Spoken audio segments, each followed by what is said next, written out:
Ya mwachi biem samu akwa Badwam TV Badwam dwumadie so.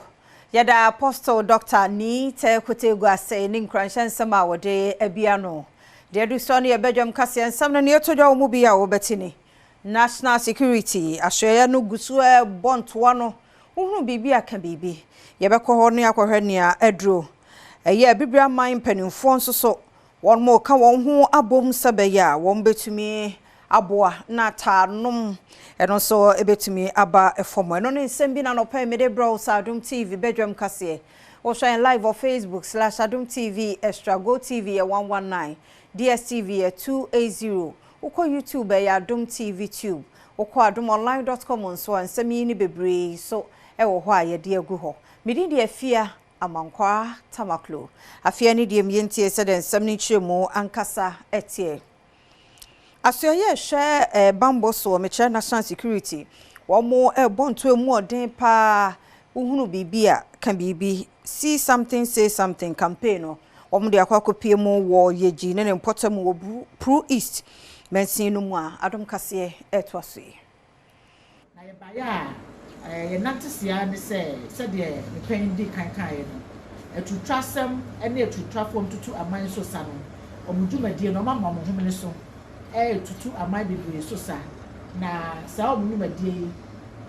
ye ba ye bi man mu ha Africa omu enjoy mu kra and what you just say, you know, what is the traditional area and then prekoto ji otosum yenu ebo bambofo aba so so wetimi say dwumedie yi aba yeah so yatemudin see something say something yete ewo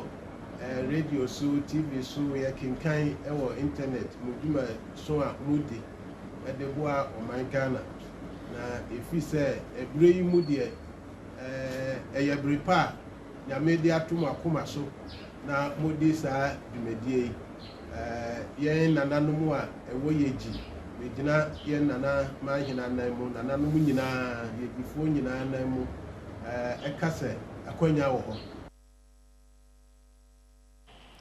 Ebibia maimo empanimfo ene public health expert nso wonu mahia eye nhyiamudie bi kasa no nyina yetia efa tobacco anata nenom ene hu sunsuaso enya ewo yapomudin mu kase no etwaso.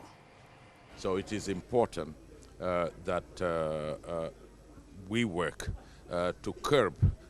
tobacco use, reduce the economic burden of tobacco use, particularly the increasing costs in health care, loss of productivity, and overall cost to GDP, when most of our countries are still struggling with sustainable and financing their development. Dr. Darius will say, a technical advisor, Emma Swafwa, or Shapu Mudihun Samsu Ewo Memo, Jumedina Sieno, or no swear Bechere Shaya, or May Edigu Aquem, said there be a one more num cigarettes at the hammer for Fragino, Ubuma Quine Power Befaso Abo Mohobai. Wow, bang, baby, I know. Cigarette in a war, or nominino. You are all in danger. The advocacy Shamuya is sharing now to speak against smoking. President Adom Ghana Journalists Association Albert Kwabena 4 the tone central phone nyina nimsa sembia ye de eba betu dwane ye hwese ya hwehwemu ehunu se no kore ansa na abeto abonten amre ti se mu no training imeti se mu no ye bobo ye ho a ye sisi ye ho akwa batom no amri we na se kaka ye ho na ye hu na ye nya suehunu ni yesu ade fa ejuma ye di ho kwan be fa so be di ni ye na ye so ye de abo Ghana man ehun ban na ye de age yasumdwe a ye enjoy no isi ho. Spanish ambassador to Ghana enso editudwa se Ghana nsentwofo enkaboma asese wo ma hyase no wo mo behwe se wo mo ebehye mu kina. Our media, between the media of Spain, between our public diplomacy institutions and the media in the in Ghana. So it's to have this good conversation ongoing between the media here, which are very important in developing the reality of this country, and the embassy itself. No, so that's the way we try to foster a good relation between the embassy and Ghanaian institutions.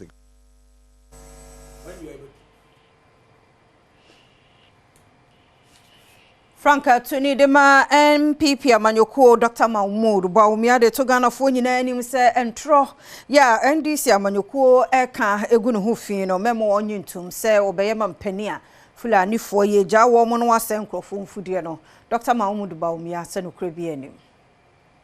say NDC fo omo ye propaganda bi se Massive for Fulani for me ba omoba be se mu fo mu nyina embaso da embaso ne embaso china ne nyina propaganda omuni asema omobeka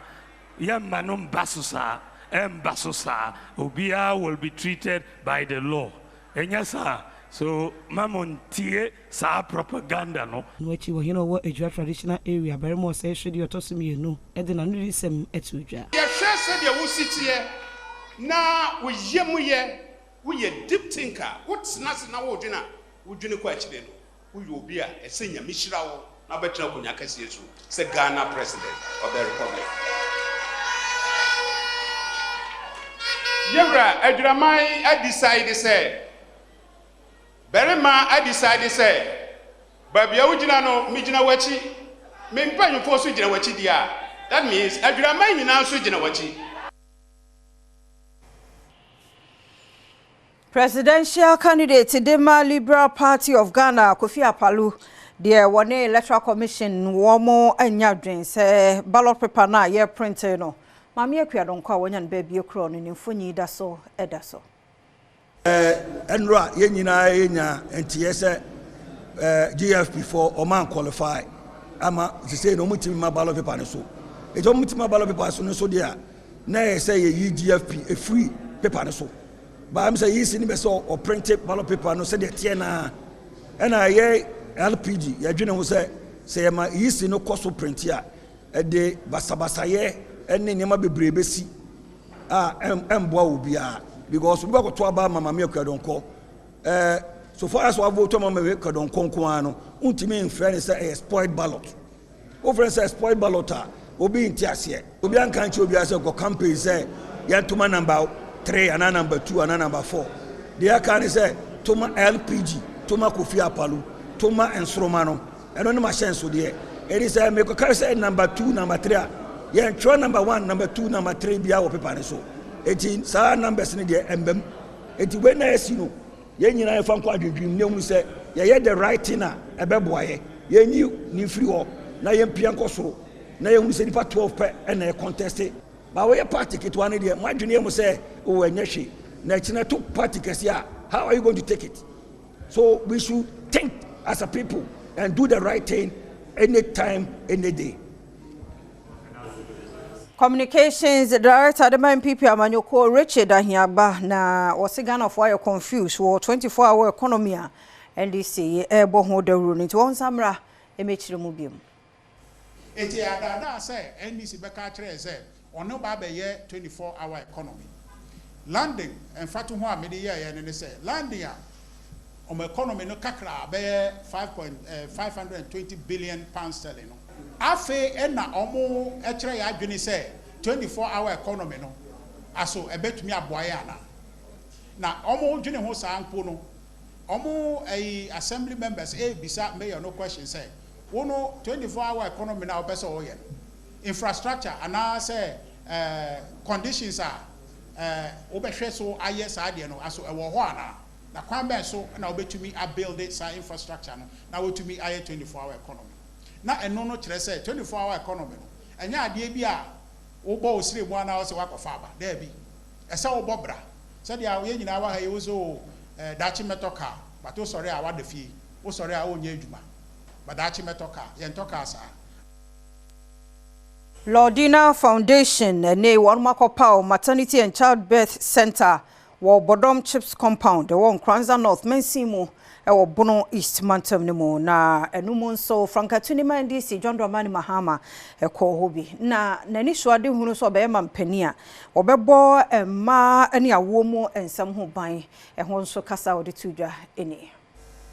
This is the third facility the Lodina Foundation has built in 3 years to improve access to maternal and child health care. This modern maternity and children's facility will bring dignity to every mother, child, and family in this community. John Dramani Mahama kasa yemu no ene wode atudwa se sana mo wane yire no atu no edi adanse pefe se NDC amanyoku no Ganafo apomudene eda wono mo akoma so. The foundation has positively impacted maternal and child health in countless ways, from building and renovating maternity wards to supplying medical equipment to facilities in mostly underserved areas. Today's inauguration in Badwam continues this proud legacy and adds a new chapter to the organization's mission of service to Ghana. This new maternity block we inaugurate today has facilities that will significantly enhance the Badwam Chips compound, its ability to provide essential maternal and new. Aminia no sona Adom TV Badwam kase na hana bema kwan na no pay yede asie yeda se emreni adaje a wode maye wadaro ma yebesa akoso asre ofisi yede de obonkrata no ne online stories no eto so twen ye kwaba.